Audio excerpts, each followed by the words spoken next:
Hey, did you see my Valentine's video?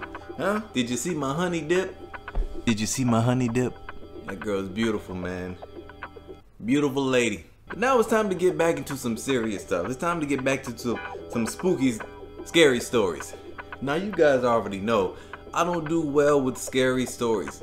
A scary movie, I can watch them all day, but it's something about an animated series that kind of gets my heart puttering. It gets it fluttering. It gets it stuttering. It gets it muttering. What? Without further ado, let's hop into some llama art shorts and see what they got for us. It was around 3 years ago. Alright, here we go. I was 17 years old and I worked at the local library in my city. The library was located in the middle of the city. It was totally abandoned in the evenings. I only worked in the evenings when all the older staff had already gone home. My colleague and I were the only one left there that night. As it was the day before Christmas and a blizzard was going on outside, not one single customer inhabited the building. My colleague Thomas was down at ground level, while I was sitting at my desk on the top level. Normally, I would take the time to study, but it was the holidays and I was completely bored to death. The library was recently renovated, so I could look outside through the big windows that they had put up. I mostly looked at the blizzard going on, thinking about my bike ride home. It was a dark December evening. You gotta ride your bike home in this? I just really wanted to go home. Bruh. It's really snowy out there, Tom. What do you say we close up early? No one's gonna show up anyway. Over. Your jokes are funny. They're over. Over. Just 10 minutes before we closed, I heard some people coming up the stairwells. It was some kind of family. One man and a woman with two girls. No, boy. When they came through the door... Hold on. No. Oh, excuse me. Real quick. You and your two little ghost kids were closed. We're done for the day. Look at what they're wearing. Let's just look at what they're wearing right now. Okay? My man has on the shoes with no laces, no anything. They're not even wearing shoes. They're just floating around out and about with the little bonnet on. They got on the... Look like they just came from signing the Declaration of Independence. Like, there's no way. Let's proceed. Immediately saw that they weren't ordinary. The man had a pale, almost white face and wore red lipstick. He's a vampire. The woman was also completely pale. They all wore clothing like they used to be in the 17 or 1800s. I just had my history exam, so I recognized it immediately. While I walked towards them, I saw that they were looking around as if they were lost. "Can I help you folks?" Yeah, they're supposed to be in the coffin. They looked at me with big eyes, as if I was talking Chinese. I almost thought about bailing, but as we just had a meeting about customer satisfaction, I asked again, a bit louder. "Can I help you folks?" Can I help you? They looked at me with a big smile and large eyes. I was totally creeped out, and I didn't really know what to do anymore. "If I can help you, I'll be at my desk," I said, and I quickly walked away. When I was at my desk, I could still see the family just standing there, doing absolutely nothing. Tom, have you seen this family that just came in?" "Over." "No, no one's come through the entrance." "You good?" "Over." Now I was even more creeped out.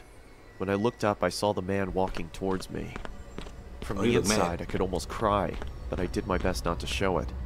The man stood in front of me with his pale face and called out something in a language I couldn't understand. Oh my God, it sounded like English, but it sort of wasn't. I couldn't make out anything.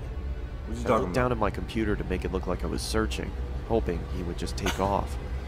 When I finally looked up, nobody was there. The whole floor was abandoned again. I would have been abandoned in the building too. But I found nobody. As if they just vanished. Just then, my colleague came up the stairs, and I told him what happened. He didn't believe me, and I thought I was trying to scare him.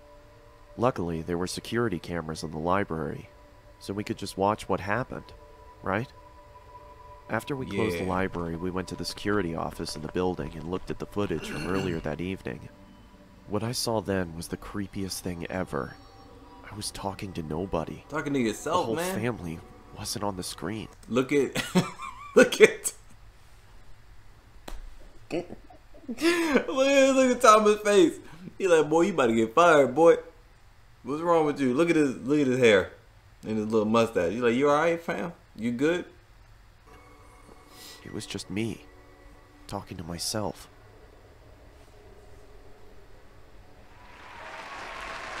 That was a good one. That was a good one. Going to the next one. The roommate. Alright, here we go. Looking for a new roommate is always a daunting task. Yeah. Even though you interview and take the time to get to know that person, you don't truly find out who they are until you start living with them. That's why you gotta do it solo, baby. I began searching for a roommate after I decided to leave my current residency. I was contacted a couple of hours after placing an ad on the Facebook Marketplace.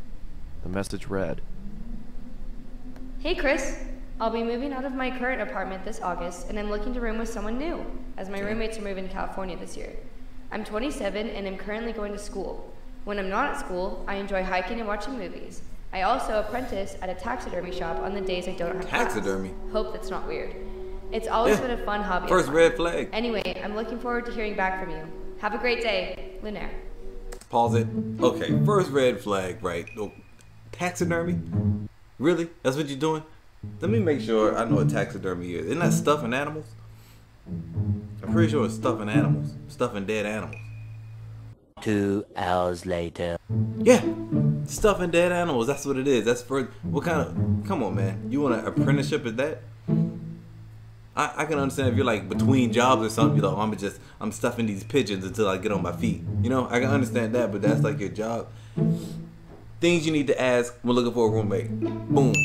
What happened to your old roommates, or why are you moving out? That's very important. Are you from here? Are you from the area? Oh, you are? What part? Another question. What do you do? What do you do is very important, man. Because I mean, one, it's very important because you need to know if they're weird, if they have any like weird jobs or weird hobbies. Taxidermy is a weird hobby. You skip that, man. You just find somebody else. Another reason why you want to ask what they do: can they pay their rent on time? You know? Oh, I play the piano down at the beach and I work off tips. Like, nah, homie, that's not cutting it. Not saying if you do that, there's nothing wrong with that, but I don't know if you're gonna have the rent come the first of every month. That's all I'm saying. That's all I'm saying. Another question you need to ask: are you a party animal? Do you like to party? You better not lie. Are you a smoker? If you're a smoker, that scent's gonna come on in with them when they come back into the house or the apartment. You don't want your whole house smelling like an ashtray, man. You don't want that in your life. Or do you do drugs? That's another important question.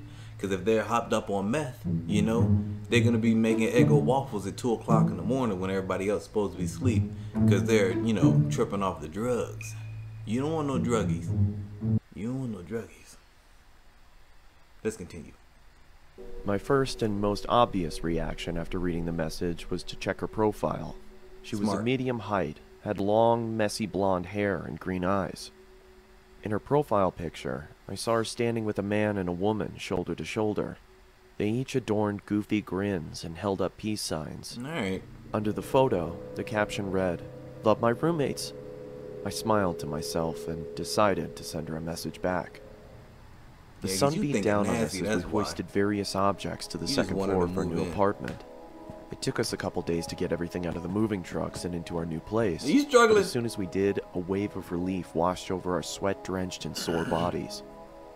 After a couple more hours of rearranging, we each grabbed a beer from the fridge and sat on the porch.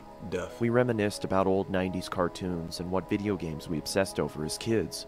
And as the sun started to set, I truly felt relaxed and confident that things were going to work out. Good for you. A week later, I started a new job for a construction company that was owned by a good friend of mine. As I was getting ready, I heard the front door swing open. I walked into the living room to see Lunaire and her friend David sliding in a large box. "What you got there?" I asked. Through a strained grunt, she replied, "I bought a freezer to store some of the animals I'm planning on using in my taxidermy work. I hope that's alright." She bringing the dead animals in the house. I was obviously hesitant at first, as there was no mention of this happening in the first place, but I eventually accepted and returned to my room to continue getting ready for work. Man, get that out of here. I came home at around 9 p.m. after having a couple of beers with friends and noticed that the freezer was nestled snugly in the lower part of the pantry. A low hum could be heard reverberating off of the inner walls.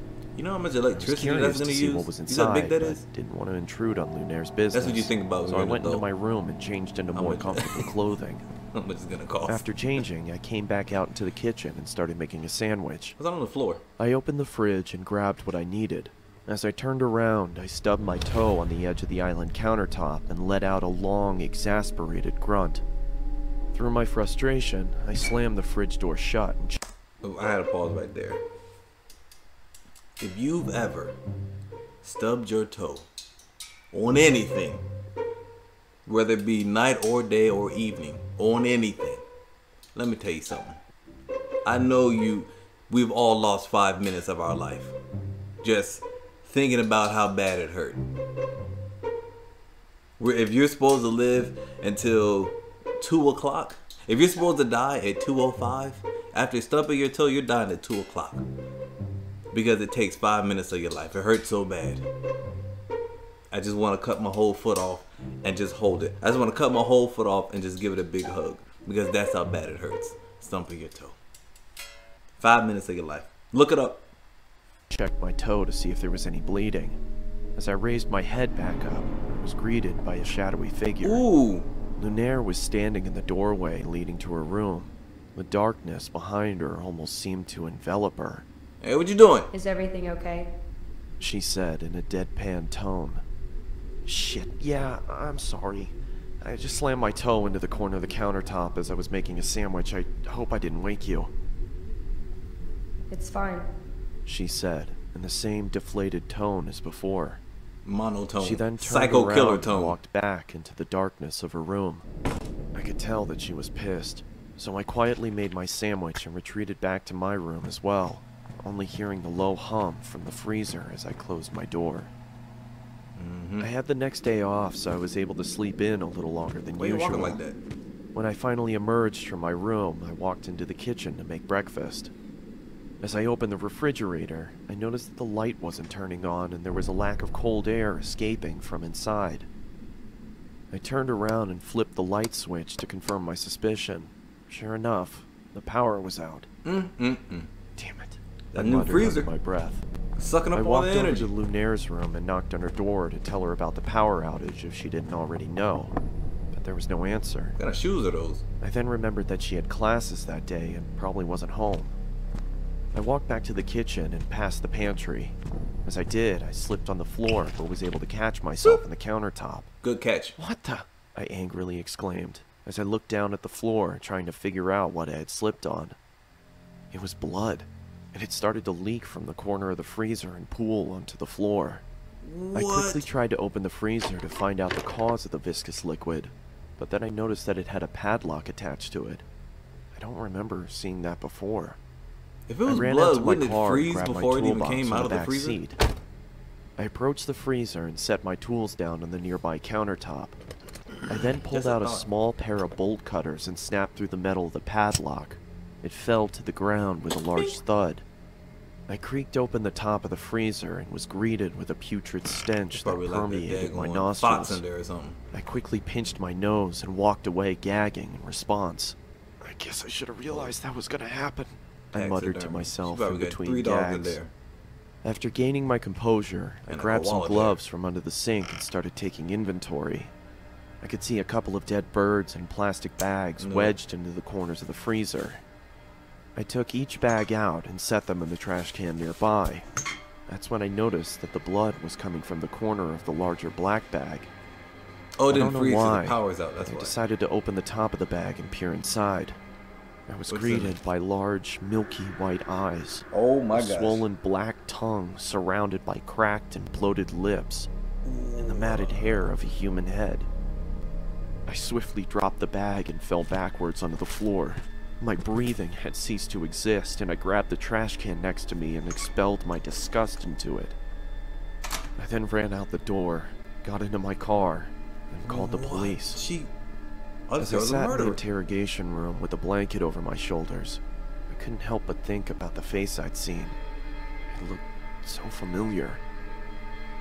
That's when it finally hit me. You gotta do your due diligence. I A pulled out my Facebook phone check and looked at isn't gonna Lunaire's do it all. profile picture. It was her old roommate.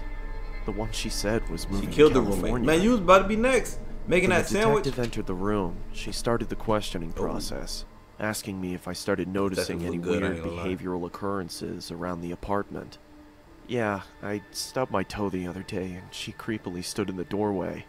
It seemed like she was pissed, but for some reason I had a strange feeling like she was concerned about something. That's when I connected the dots. She didn't come out into the kitchen because she heard me stub my toe. She came out into the kitchen because she thought I slammed the freezer instead of the fridge. Yeah, that's what it was. A cold sweat started to form on my forehead as my surroundings became blurred. I could hear a low whine slowly starting to cover up the words of concern from the detective. As my vision started to clear, I could see another officer enter the room and whisper something into her ear as he handed her a piece of paper. "Do you have somewhere you could stay at?" she asked. I mean, I was planning on staying with my parents. They live about 30 minutes outside of town. What? Okay. What's the note say? She paused. "Listen, I don't want to worry you, but we found this picture inside of your apartment." She slid the piece of paper across the table, and I immediately felt like someone kicked me in the chest. What's it say? The head of Lunaire's other roommate sat on the chair. In the background, scrawled on the wall in blood, read, "Love my roommates. All of them." Oh, Lunaire, you dirty. This is what I'm trying to tell y'all, man. Before you get these roommates, do your due diligence. You need to find out, boom, social security number. Boom, how much money they have in their bank account. Boom, mother's maiden name. Boom, father's first love. Grandma's first job. You need to find out all this stuff, man. You just can't be shacking up with people just because they have a cool profile picture. You better get your life together. I want to say thank you to Llama Arts for these scary shorts. They're well done. I was about to say pretty well done, but no, we're gonna take that pretty out. They're well done, and I thank you, Llama Arts. That's it for today's videos, guys. If you haven't done so already, please like, comment, and subscribe, and hit that notification bell so you know when I post a video. That is it, and I will see you tomorrow. Roll the twice. Dab. Yeah.